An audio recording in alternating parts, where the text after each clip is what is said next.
चलिए दोस्तों, आज की इस वीडियो में हम पढ़ेंगे मापन के अनुप्रयोग। उसका आज मैं पार्ट 2 बताने वाला हूँ। इसके पहले फर्स्ट पार्ट हो गया विगत वर्षों में, और उसके भी पहले मैंने इंपॉर्टेंट क्वेश्चन आपको दिया है। ठीक है, तो चलिए आज की इस वीडियो में हम अभ्यास प्रश्नावली पढ़ेंगे। आपकी डिमांड पर रिवीजन हो रहा है लगातार, और आपको कुछ इंपॉर्टेंट क्वेश्चन दिए जाएंगे। ठीक है, तो चलिए अभ्यास प्रश्नावली की हम पहली सवाल देखते हैं। देखिए पहली सवाल क्या लिखी गई कि एक रेलगाड़ी स्टेशन ए से 8:40 पे छूटती है, अगली स्टेशन पे 6 घंटे बाद छूटती है। स्टेशन ए से अगली रेलगाड़ी के छूटने का समय बताइए। देखिए 8:40 में पहले स्टेशन से छूट रही है, उसके बाद जब दूसरे स्टेशन पहुंची तो वहां से 6 घंटे बाद, यानी 6:0 कर दीजिए। तो टोटल पूछ रहा है कि जब स्टेशन ए से अगली गाड़ी छूटने का समय, तो इसी में 6 घंटे जोड़ दीजिए। यहाँ पर 40 हो गया, 8 से 14, 14:40 है। अब जानते हो कि 24 घंटे वाली घड़ी में 14:40 हो गया, लेकिन अगर इसको हम 12 से कन्वर्ट करेंगे, 12 से भाग करेंगे तो 12 2 14। ठीक, तो यहाँ पर 2:40 पे अगले स्टेशन पे पहुँच जाएगी, यानी आपका दूसरा विकल्प सही है। ठीक है, दोपहर 2:40 पे, प्रातः 2:40 नहीं होता, दोपहर होता है। ठीक, आपका दूसरा विकल्प सही है। सेम इसी तरह दूसरी सवाल है कि एक विद्यार्थी रात 10:30 बजे सोने गया और 6:30 बजे सुबह उठ गया, कितनी देर सोया? इसको आप खुद करेंगे। तीसरी भी इसी तरह, चौथी, पांचवी, छठवीं सवाल देखते हैं। बाकी सब इसी तरह है, आप करिए। अगर नहीं आएगा तो कमेंट कीजिए, मैं आपको ज़रूर बताऊंगा। ठीक, तो कह रहा है एक बैंक ने एक वेतनभोगी को 89 दिन के लिए नियुक्त किया। उसने 10 अप्रैल को बैंक में कार्यभार संभाला। कौन सा दिन उसका कार्यकाल पूरा होगा? यानी कि 89 दिन के लिए एक व्यक्ति गया, ठीक है, और उसने अपना काम 10 अप्रैल को उसने अपना काम संभाला, यानी 10 अप्रैल को वो पहुंच गया अपने काम पे।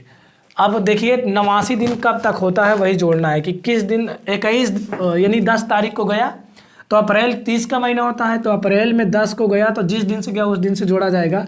तो अप्रैल में टोटल 21 दिन उसने काम किया। ठीक, ये अप्रैल महीना को गया।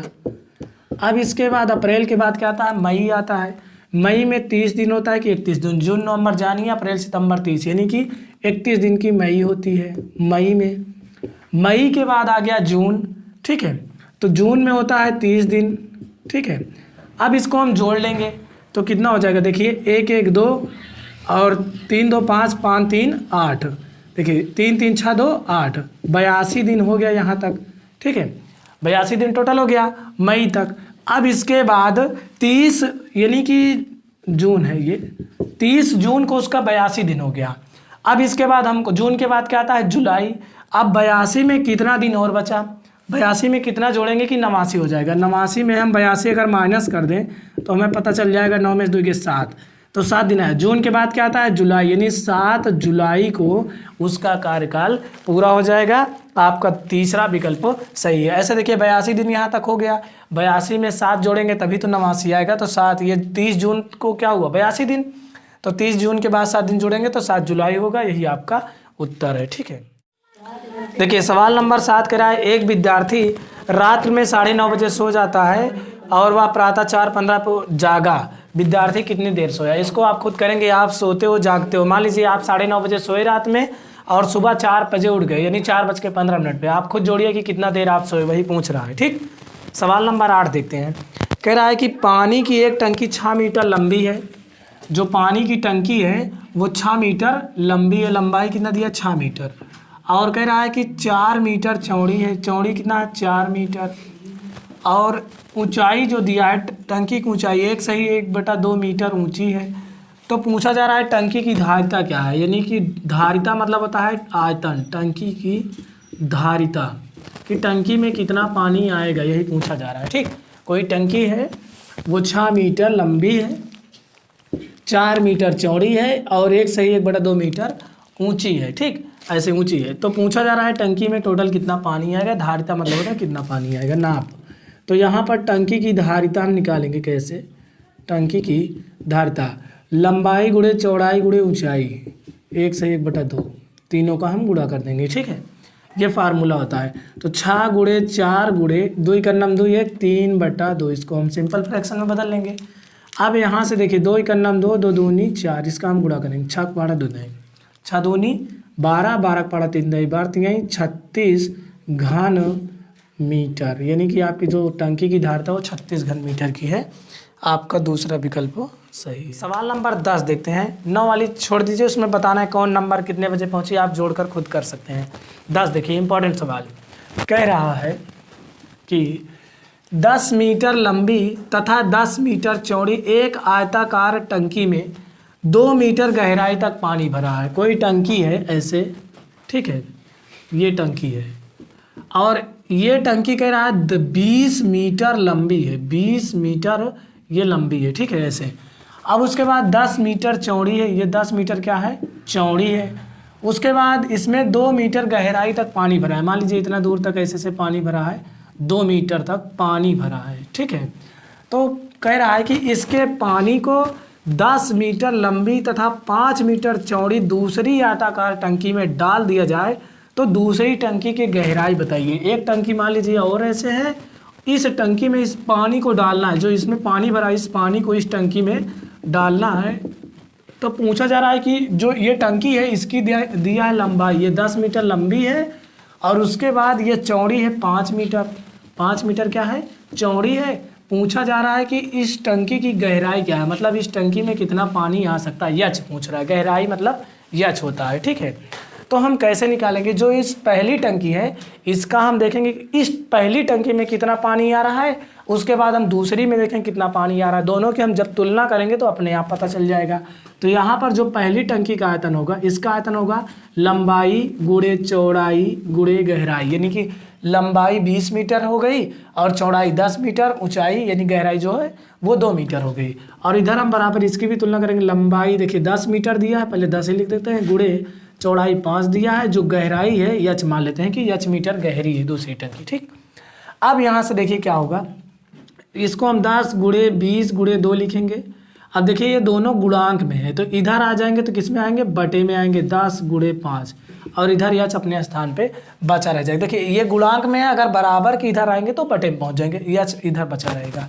अब यहाँ से ये 10 से 10 कट गया, 5 का नाम 5 5 चौक 20, 4 दूनी 8, यानी जो दूसरी टंकी की गहराई वो 8 मीटर गहरी है। यही आपका उत्तर हो जाएगा, ठीक है। यानी आपका किस विकल्प में आ रहा है, पहला विकल्प आपका सही है, ठीक। दूसरी टंकी गहराई कितना है, 8 मीटर है। चलिए देखिए सवाल नंबर 11 कह रहा है कि एक रेलगाड़ी सायं 5:40 बजे मुंबई चलती है और अगले दिन 10:55 पे पहुंच जाती है। रेलगाड़ी को कुल कितना समय लगा। देखिए जैसे मान लीजिए कि 5:40 पे कोई रेलगाड़ी शाम को चल रही है, वो सुबह अगले दिन यानी कि 10:15 पे पहुंच रही है। तो इसको आप खुद निकाल सकते हैं कि 5:40 पे चली तो अगले दिन सुबह 5:40 पे ना, अगले दिन सुबह 5:40 पे 12 घंटा होगा। उसके बाद फिर 6:40 पे 13 घंटा होगा, 7:40 पे 14 घंटा होगा और उसके बाद ऐसे ऐसे आप करके निकाल सकते हैं कि टोटल कितने घंटे लगे। तो इसको आप खुद लगाएंगे। सवाल नंबर 12 कह रहा है एक विद्यालय ग्रीष्म अवकाश के लिए 20 मई से बंद हुआ, 5 जुलाई को पुनः खुला। विद्यालय कितने दिनों के बाद मतलब कितने दिन बंद रहा। इसको तो आप खुद कर सकते हैं क्योंकि आप जानते हो विद्यालय कितने दिन बंद रहा, सब आपको पता होगा, जोड़े घटाए होंगे ना, कितना दिन स्कूल बंद रहा कोरोना के कारण। तो ये सब आप खुद कर लेंगे कि 20 मई को बंद हुआ, इतने दिन खुला, तो आप जोड़ लीजिए कि कितना दिन बंद रहा कितना दिन खुला, ठीक। सवाल नंबर 13 भी ऐसे है। 14 देखिए कह रहा है एक उत्सव के लिए 15 लीटर तेल की कैन खरीदी। उत्सव के बाद कैन में 8 लीटर 300 मिलीलीटर तेल रह गया। उत्सव में कुल कितना तेल प्रयुक्त हुआ। मान लीजिए कि किसी के यहाँ उत्सव मतलब होता है कोई प्रोग्राम था और उसने 15 लीटर तेल जो है वही खरीद लिया। 15 लीटर का जो तेल था उसी का कैन एक ही खरीद लिया, एक कैन में 15 लीटर आता है। उसके बाद उसके घर में 8 लीटर और 300 मिलीलीटर तेल बच गया, यानी कि उसने कुछ यूज किया और उसका 8 लीटर 300 मिलीलीटर तेल रह गया घर में, ठीक है, 300 मिलीलीटर। तो पूछा जा रहा है कि जो उत्सव में तेल लगा वही बताइए कि उत्सव में कितना तेल प्रयुक्त हुआ। तो यहाँ पर हम इसको माइनस करेंगे, ठीक। घटाएंगे कैसे, तो देखिए जो 1 लीटर होता है, 1 लीटर में होता है 1000 मिलीलीटर, 1000 मिलीलीटर। इस बात को ध्यान रखना, जो 1 लीटर होता है इसमें क्या होता है 1000 मिलीलीटर। तो यहाँ पर हम 0 मान लेंगे। जैसे मान लीजिए 15 में 0, इधर 0 मान लिया, जैसे घटाना में आप घटाते हो 15 के बाद 0 मान सकते हो, कोई दिक्कत नहीं। तो यहाँ पर हम 0 मांगेंगे तो मानेंगे, तो यहाँ से जब एक दहाई उधार आएगा तो यहाँ पर 1000 के बराबर होता है। जैसे उसमें क्या होता है, जैसे सिंपल में आप दहाई उधार लेते हो तो एक दहाई 10 रुपये के बराबर रहता है। इसमें 1 लीटर ये मिलीलीटर में कन्वर्ट हो जाएगा, तो यहाँ से जब 1 लीटर जाएगा तो ये 1000 के बराबर जाएगा। कितना? 1000 के बराबर। अब 1000 में 300 घटाएंगे तो कितना आएगा हमारा? 700 मिलीलीटर। ठीक है। अब यहाँ पर जब 15 में से एक उधर चला गया, 15 में से 1 चला गया तो यहाँ बचा 14, 14 में से 8 घटाएंगे कितना बचेगा? 6। तो हमारा तेल यानी कि जो तेल कार्यक्रम में लगा था वो 6 लीटर 700 मिलीलीटर तेल वो कार्यक्रम में लगा था। यही आपका उत्तर हो जाएगा। ठीक, यानी कि आपका कौन से विकल्प में आ रहा है? तीसरा विकल्प आपका। चलिए सवाल नंबर हम देखते हैं 15।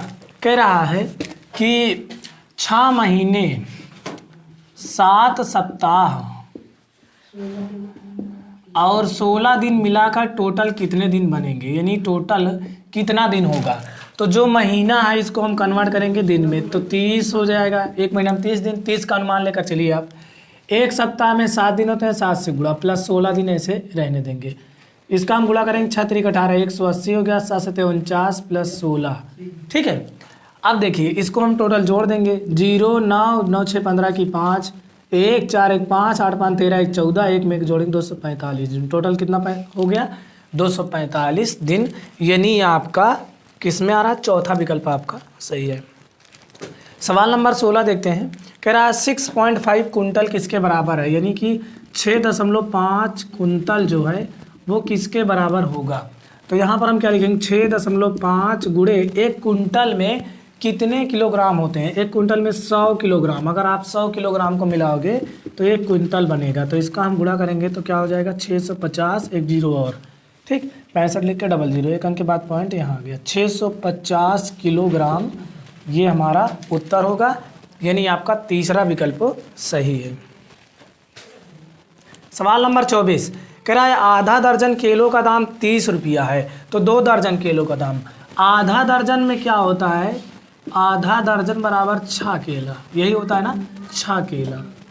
6 केलों का दाम कितना दिया है? 30 रुपया, यानी 6 केले का दाम दिया है 30 रुपया। ठीक, तो एक केला का कितना होगा आप खुद ही जान रहोगे। एक केला 5 रुपया हुई, 30/6 कर दिए, 6 पंचे 30, 5 रुपये हो गया। ठीक है। देखो आधा दर्जन यानी 6, एक दर्जन में 12, आधा दर्जन में 6, तो 6 केला का मूल्य दिया 30 रुपया। तो एक केले का मूल्य कितना होगा जानते हो? इसे जोड़ लोगे तो 5 रुपया होता है, भाई 5 छंग 30 होगा। अब उसके बाद पूछा था 2 दर्जन किलो का मूल्य। 2 दर्जन किलो का मूल्य, 2 दर्जन में कितना होता है बच्चा? 24 ठीक होता है। एक दर्जन 12, 2 दर्जन में 24। तो एक केला 5 आया तो 24 गुणे 5 का इधर 24 पंचे 120 रुपया। ठीक, 24 पंचे क्या हो गया? 120 रुपया, यानी 2 दर्जन केलों का दाम 120, यानी 24 केला जोड़ 24 पंचे 120 रुपये, यानी आपका तीसरा यानी दूसरा विकल्प आपका सही है। सवाल नंबर 25 लास्ट सवाल कह रहा है कि 3 मीटर कपड़े का मूल्य 24.9 रुपया है 90 पैसा, या 24 रुपया 90 पैसा। 7 मीटर कपड़े का मूल्य पूछ रहा है, तो पहले 1 मीटर का निकाल लेंगे।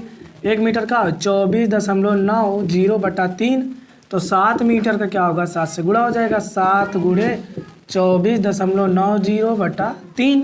ठीक, यहाँ से 3 का नाम 3, 3 और 24, 3 त्रिक का 9, 7 से गुणा करेंगे, 7 0 0, 7 त्रिक गई, 7 8 56, 2 58, 2 अंक के बाद पॉइंट 58 रुपया 10 पैसा। किस में आ रहा है? पहला विकल्प आपका सही है। यहाँ पर आपकी विगत और यानी अभ्यास प्रश्नों की पूरी सवाल समाप्त। इसके बाद अगला वीडियो प्रयास कीजिए, फिर उसके बाद 9 10 11 12 ये सब इंपॉर्टेंट चीज़ है। ध्यान से पढ़ना, अच्छे से पढ़ना, क्योंकि आपको कोई भी यूट्यूबर कोई भी चैनल एक एक सवाल नहीं बताएगा। ये बात मैं आपको एकदम क्लियर बता दे रहा हूँ। सभी अपना पेड कोर्स बेचते हैं, पैसा लगाते हैं। आप पैसा मत लगाइए, फ्री में पढ़िए। पूरा इस वीडियो को आपको क्या करना है, फ्री पढ़ने के लिए आप ज़्यादा से ज़्यादा शेयर कीजिए और लाइक कीजिए हमारे वीडियो को, चैनल को सब्सक्राइब कर लीजिए। यहाँ पर आपको नवोदय की हर एक चीज़ मिल जाएगी। वीडियो देखने के लिए बहुत बहुत धन्यवाद।